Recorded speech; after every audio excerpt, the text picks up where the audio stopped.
Hello everyone, welcome to my channel.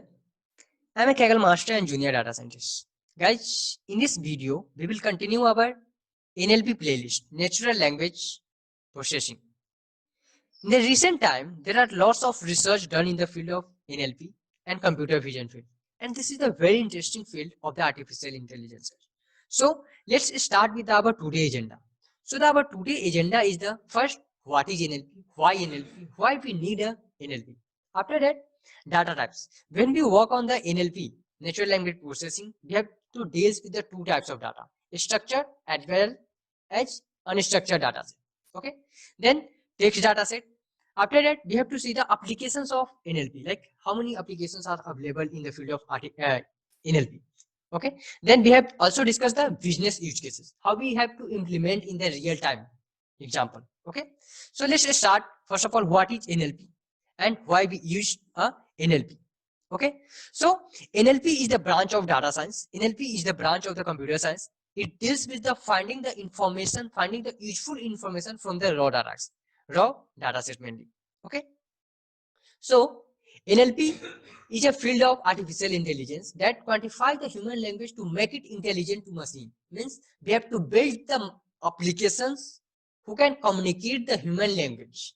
Okay, we have to build a machine using the NLP to communicate the human language. Okay, so NLP mainly is to find the useful information from the raw data set. Okay, it's also analyzing and understanding the text data set. Applied NLP designing will the design and building the application that enables the interaction between the human machine and NLP. Human machines and NLP mainly. Okay. So in NLP, we have to train our machine who can communicate the human language mainly. Okay. Let's understand the data types. So there are two data types. First is structured data type and second is unstructured data types. Structured data types means we have the fixed number of dimensions. Fixed number of dimensions in the sense we have the fixed number of rows and columns. Okay, fixed number of rows and fixed number of columns. Okay, like a tabular data, key or value pair means in this images we have the 1 2 3 4 5 rows, sorry 5 column. Okay, and 1 2 3 4 5 6 rows. So these are the fixed dimensions. Okay, let's say the another example, like this example, this images we have the 3 columns and lots of rows. Okay, so these are the structured data. Okay, let's unstructured data. Unstructured data means there is no fixed dimensions. Means in the sense we have the data set available in the form of audio, video, images. Okay, so audio there are not a fixed dimensions, video not a dimensions, images not a dimensions. So if we have this example, okay, so can anyone tell me, like this is the like a images format, this data is the form of images format. So there are no any fixed dimensions on in this data, in this images. Okay, so if we talk about the audio, video and images, then this data set is the unstructured data set. Okay, now let's talk about the text data set. So text data set mainly is written in the any language like a Hindi, English, French, any languages. Character of the word arranged together in the form of meaningful manner. Our word always arranged in the meaningful order. Okay, and this is the grammar rules defined structure. When we talk about the any sentences, for the any sentences it changes some of the meanings. Okay, like for the example, if we have a news and blog, when you write any blog, means when another person reads this blog, then it generates some of the knowledge, in the sense of knowledge. Okay, so when other people read your knowledge. First you have to define the in the grammatical order, okay, and then other people when read your blogs, then other people understand your blogs, as well as the conversation through the messages and email, okay. So our data set available in the form of news, blog, messages like email, media tools, tweets like social media tweets, comments and posts, okay. Next, applications of NLP. There are lots of applications are available in the field of NLP, natural language processing, like a text classification, language modeling, speech recognition, caption generation, machine translation, name entity recognition, chatbot building. There are lots of applications are available. Okay, you can see it here. There are lots of applications are available. Okay, mainly in the industry. When you work in the industry work on some important applications like a name entity recognition, chatbot, text, document summarization, and machine translation. So in this four field, mainly industry work, lots of work. Okay, so when you going to an industry, you have to see there are lots of work and there are lots of research done in this field: machine translation, document summarization, name entity recognition, and chatbot. Okay, so these are the applications of NLP. Let's discuss one by one application. Text classification. Text classification is also known as text tagging or text categorization. It's the process of categorizing the text into the organizing. Text classification, let's take a simple example like spam filtering. If we have a data set, okay, email data set, mainly email data set. So we have to check these emails are spam or not. Yes or no. Spam or not spam. Okay. So these are the text classification examples. Okay. After that, language identification. Language identification classify the language of the source text mainly. Okay. So we have some of the examples of the text classification like spam filtering, classifying email text as a spam or not. Language identification classify the language of the source text. Generation classification like classify the genre of the factorial story. Okay. After that, next, language modeling. Language modeling is a subset of more interesting NLP problem, especially those the condition the language model on the some of the other input. As for the example, problem is to predict the next word for the given previous word. If we have a sample like my name is Sivan, then our model predict the next word. Okay, so in the language modeling, mainly we have to predict the next word, or the task is the fundamental speech of the optical character. Okay, so in the language modeling, first we have to build a model to predict the next word, or you can also build a spelling correction model. Also you have to build a handwriting recognition. Okay, so there are lots of applications are available in the language modeling. Okay, let's discuss some of the examples like a generating new article headlines. If we have a sum of the headline, okay, if we have a sum of the headline, so we have to generate some of the headlines on the basis of our previous headline, like this.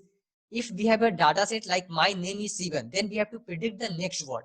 Okay, after that, generating a new sentences, paragraph or documents. Okay, then generating the suggested continuation of the sentence like this. Okay, like this. Okay, so in the language modeling, we have to build some of the predicting the next word, spelling correction and handwriting recognition types of model. Okay, next, speech recognition. Natural language processing is actually a type of speech recognition.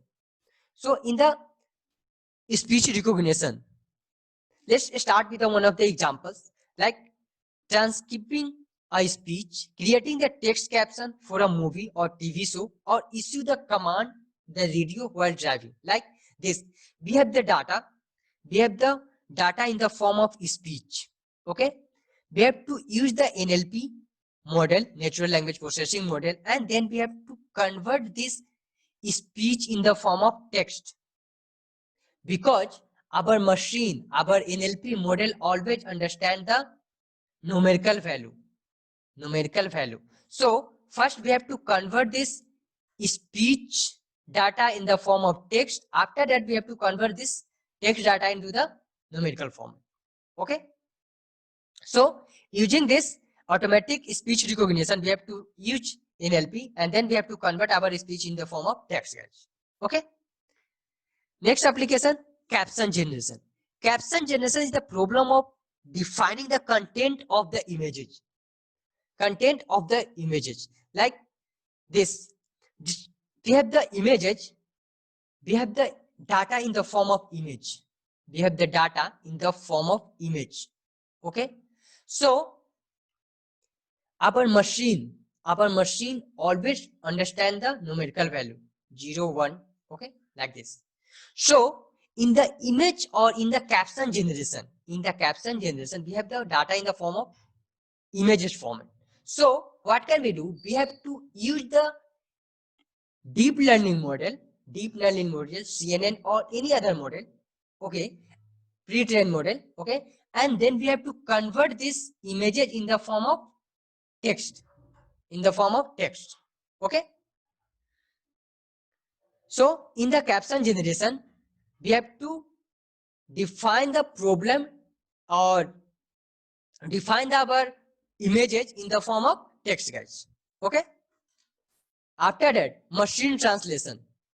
So in the machine translation, we have to convert one language to the another language. One language in the sense of, if we have a data in the form of English.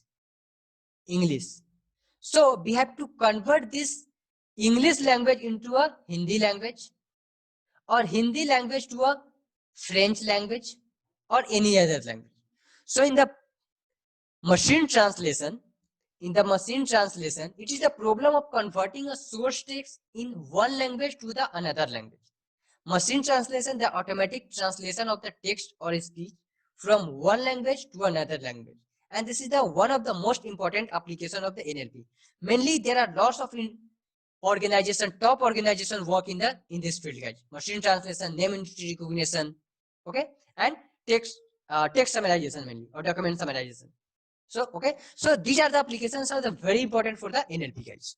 Okay, so I also added some of the examples, like translating a text document from the French to English, translating Spanish audio for the German text, and translating the English text to the Italian text. You can also convert the audio, not only the text.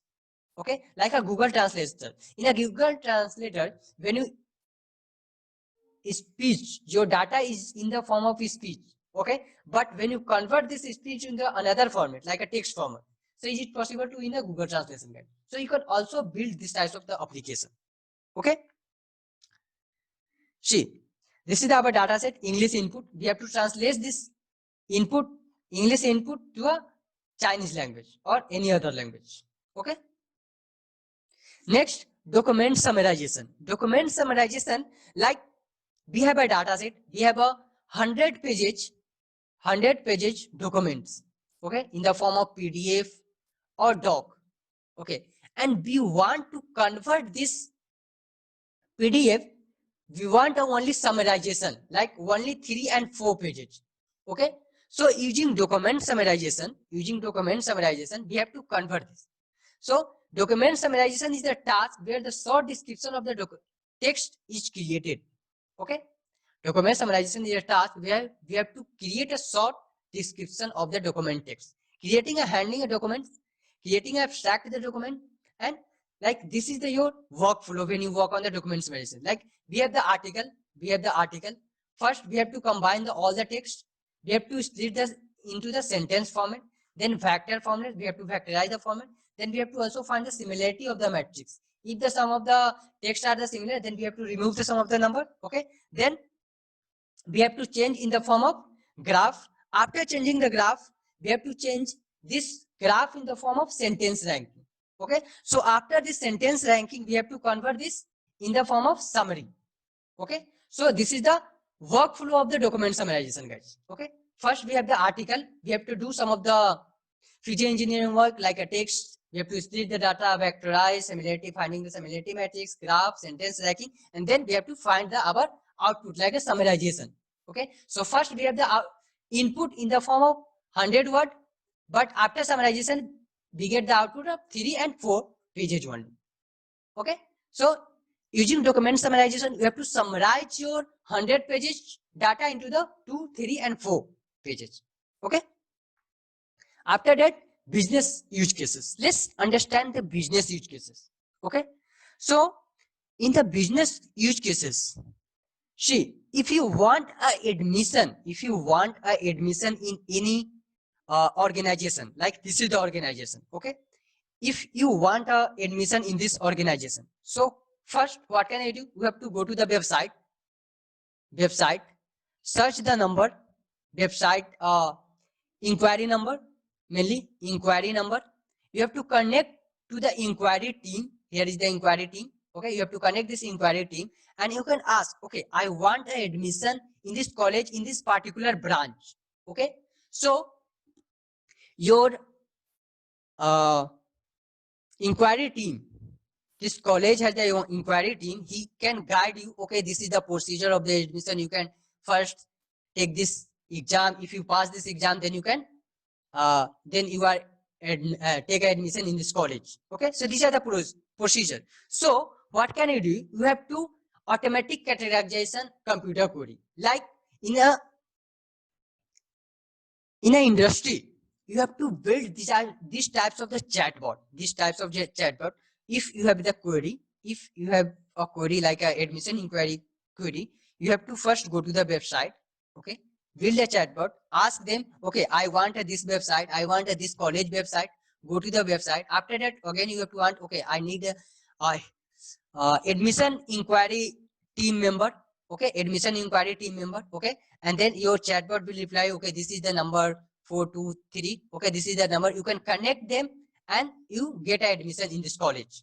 Okay, so for the business understanding, we have the one use cases like a telecom company wants to reduce the time taken to resolve the customer query. Okay, one of the telecom industry, he wants to build an application or he wants to build a chatbot to reduce the time taken to resolve the customer query. Okay, so what you have to provide the solution as an NLP engineer. As an NLP engineer, you have to monitor the query text. First of all, this is your text here.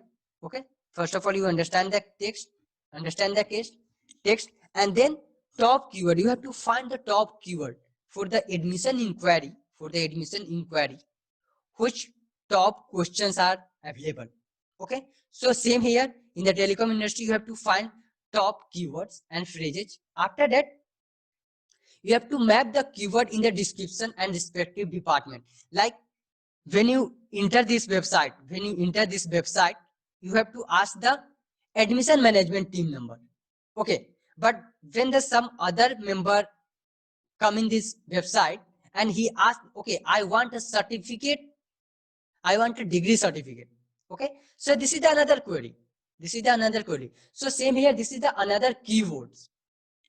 Okay, so what can you do as an NLP engineer? First, you have to find the top keywords and phrases. After that, you have to map the keywords and the description of the respective departments. Okay, then you have to build a model for the automatic categorization of the query. Okay, so after that, first find the top query, map the keywords, and then build a model. Okay, build a model like this. If the telecom industry builds the application, then this is the company. You have the query. Okay, you want a admission. So you have to connect this team. sale answering team. Okay, but you want some solutions of your, like, if you have some problem in the product, so you want to connect with the customer support team, so you have to connect this team, because this is the customer support team. Okay, if you want to connect with the help desk team, then you have to connect this team. Okay, so for the telecom industry, you have to build these types of the chatbot, who can reduce the human productivity mainly. Okay, and resolve the customer query. Okay, so these types of chatbot we have to build for the this particular industry or this particular problem. Okay, so guys, that's all about in this video. I hope you like this particular video. Please do subscribe my channel if you have already not subscribed. I see you in the next video. Thank you all. Bye bye.